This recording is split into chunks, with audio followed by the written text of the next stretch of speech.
Lakeview senior Austen Smith preparing for a home game this Friday against Pierce. First of all, you got out back on the field last week after having to sit out last year with a torn ligament surgery. Just tell me about that game and just, I mean, 4 touchdowns, 1 defensively. Just, I'm sure you didn't expect something like that. Oh, no, I really didn't. But, man, it was fun. As soon as I got the football the first play, it just felt like I was alive again. I was on fire. And I just kept on running hard and physical, and plays kept breaking open. And I had really good blocks, and my teammates were playing great as a team, and it was just a fun time.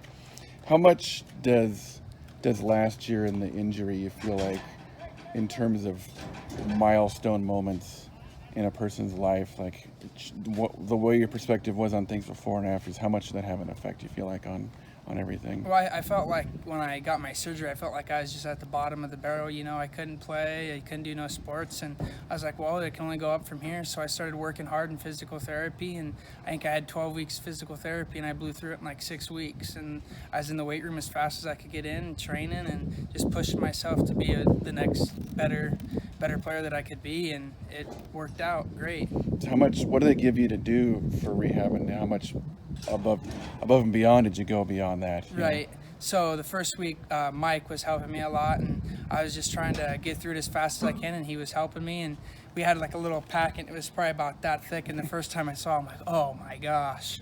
So, and we kept on working. Mike kept me positive, and we got through it in 6 weeks for 12 weeks. And it just felt amazing to get back into the weight room, start lifting again, and it just fueled my fire again. That's part of the reason you got back to wrestling, right? Because when did they slate you for returning back for wrestling season? They said I wasn't going to be able to wrestle until at least 2 weeks after Christmas, and I came back a week before Christmas.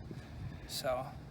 And tell me about also, you mentioned there was a moment you had to go be alone by the river just to kind of get all your emotions out from getting injured and just leave it in the past, and just tell me that story. Yeah, so we used to live out at Whitetail, and I got the news, and it just killed me. And my mom was really sad. She came down the stairs and said, "You have to get surgery," and it just killed me. And so I just took off right away on the four-wheeler, and I went down to the river, and I just sat on the sandbank, and I sobbed for a little bit, and I just let all my emotions out, and came back at dark. And my mom said, "Is everything okay?" And I said, "Yep, I'm fine. I got rid of the things I need to get to and stay positive," and it worked out good. Did you mean to do that? Did you decide in your mind, like, okay, I need to go get rid of this now and move on, or it just kind of happened that way? Yeah, no, that's usually where I go. It's kind of my happy place. I'm just by myself. It's peaceful out there when the sun sets and the river's just flowing. It just relaxes me and makes me feel happy. So how much was that moment on your mind last week when you're back on the field and back to normal? Good. I got onto the football field and got the ball, and man, I was just thinking, I'm like, man, last year I was sitting on the river crying, and this year I'm running the football for 156 yards and 4 touchdowns. It just felt amazing. Now tell me about the opportunity you guys have Friday. Pierce at home. They beat a good St. Paul team last week. You got a chance to make an early statement and get an early mark for a playoff berth. Right, yeah. I mean, we're not scared of Pierce one bit. Yeah, they may be big, but hey, we're here to play football, and we'll be physical, and we're coming at you with all we got. So, and I feel like, yeah, they were one of the top dogs, but that should just fuel our fire even more to knock them off. Right, Austen Smith, we'll see you Friday. Thank you. Thank you.